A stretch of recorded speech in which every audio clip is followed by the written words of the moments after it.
For more analysis on this, we bring in Jim Hanson. He is the chief editor for the Middle East Forum. Good morning, Jim. It's nice to meet you. So first, let's talk about that UN resolution. What will it accomplish?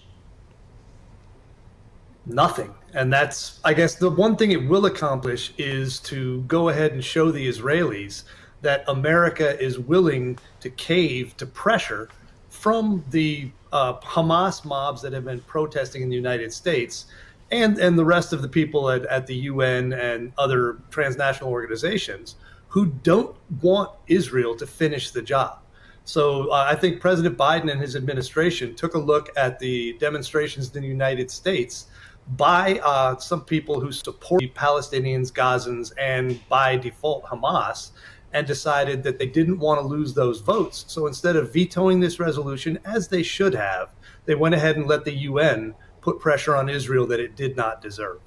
So basically you're saying on a practical level, it has little potential of accomplishing anything. So tell me more about the politics surrounding that. What was it about this vote that made the U.S. abstain this time around and let it pass? Yeah, I think the difference is there is one last thing Israel needs to do to finish Hamas, and that is to go into Rafah.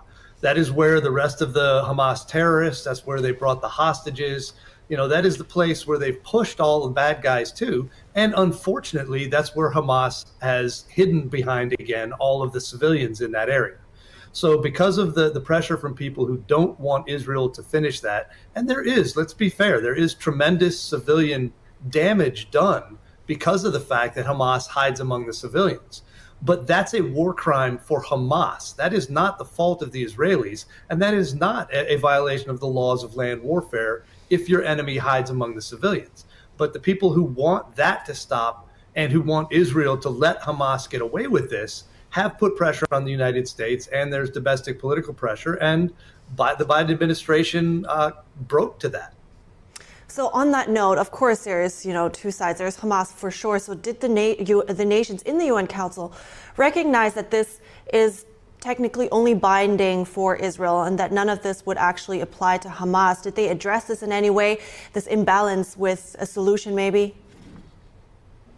Yeah, no, they did not. And that's really the problem. Because previously, the only way to say that an international body should put pressure on Israel, which is the only person being put pressure on, is if Hamas does what they're supposed to and release the hostages they took during that hellish invasion on October 7th.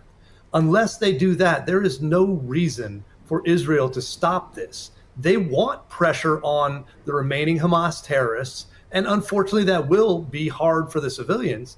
But if the people of Gaza are ever going to have peace, Hamas must be removed root and branch from that area and a new government put in. Unless that happens, there is no point in stopping hostilities. Right, and just since we have a couple more seconds, quickly, how do you think you would interpret Netanyahu's reaction to that, to cancel the delegation to the U.S., and what kind of strain does that put on U.S.-Israeli relations? It's a dangerous move for Israel because they need the United States' help to finish this. They need, some support in both munitions and funding because this is an expensive war. So it's a dangerous move politically because he's putting pressure back on the Biden administration after the Biden administration failed to support them.